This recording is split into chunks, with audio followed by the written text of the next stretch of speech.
Hello and welcome to video number 5 of our PHP web developing tutorials. In this video we're going to cover numbers and operators a little bit. When you're dealing with PHP numbers, you can set those to variables just like you can the strings, and we're going to say, just for simplicity, say number 1 equals 10 and number 2 equals 25.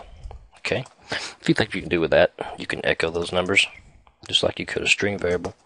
So if we echo number 1 here and save that, we'll get 10. And if we can use those in arithmetic operations, we can use some arithmetic on it and say number 1 plus number 2.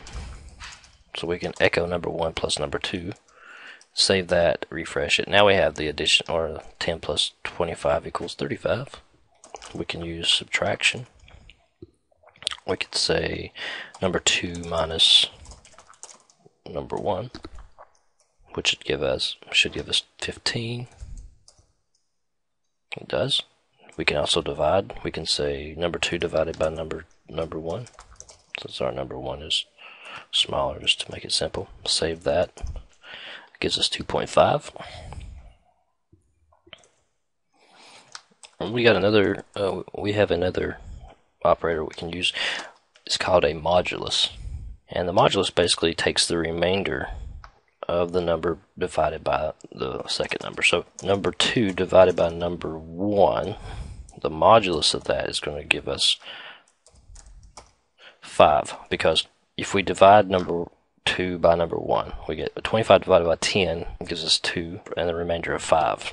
So the modulus operator gives you the remainder, which is actually more handy than it seems. You can use it a lot. Another operator we can use is we can increment simply by taking that number and putting 2 plus signs on the end of it. That's an increment. It increments it by 1. So if we don't open up a new tab and refresh the page, if we refresh it, now we're getting 10 because we're incrementing after we're echoing.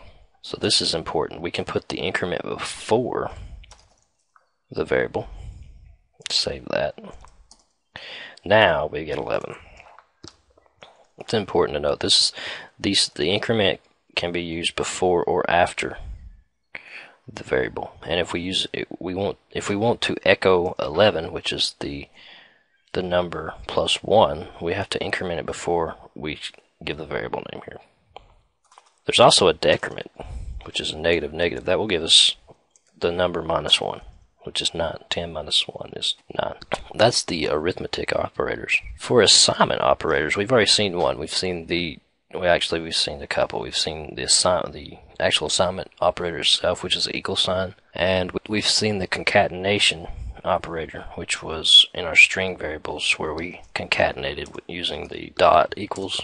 But we can also use an assignment using those arithmetic operators that we've used in an equal sign as well. We can say number 2 plus equals number 1,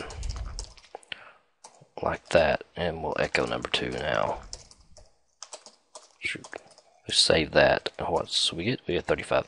So we assign 10 to number 1, we assign 25 to number 2, and then we take number 2 and add number 1 to it, our first number, and assign that to our number 2 variable. So our number 2 variable is now 35. And that's the add and assign. We also have a subtract and assign, which gives us the 25 minus 10. And we forgot the multiplication variable, or the multiplication operator before, but we'll go ahead and use that. Multiplication, we can multiply by the number and assign it. And we can also do a modulus as well. We can say modulus equals. It gives us the modulus now. So that's some of the assignment operators that you can use. So the rest of the operators are going to come in handy during the conditionals. So that's what we're going to cover in the next video. Or in this video, let's do a little bit more addition and multiplication and things like that. So if you notice that the floating points are automatically, you don't have to explicitly say this number's a floating point. In some languages, you would have to say number 2 equals 2.5 if you wanted to make it a floating point, or if you wanted to make this regular integer a floating point, you would have to say 25.0. In PHP, you don't have to do that. If you do division, it automatically converts to floating points if it needs to. So if we echo the number, we can say number 1 divided by number 2. We echo that. See, we have a point 0.4. It automatically converts it to a floating point, which is kind of handy. But that'll make you lazy in some regards. When you go to other programming languages, you may forget to explicitly say that your variables are floating point. So that's all we're going to cover in this video. This is going to be a short video with a little bit of the operators. I could go more in depth and more detail with the types of variables and things like that, but that would bore you probably pretty quick, and it doesn't get you using it. If you want to find out more about the variables and different types and how they are used in PHP, please check it out on php.net. In the next video, we'll be looking at conditionals and actually be able to do something with our code, a little bit more with our code anyway. So check that out, and please subscribe.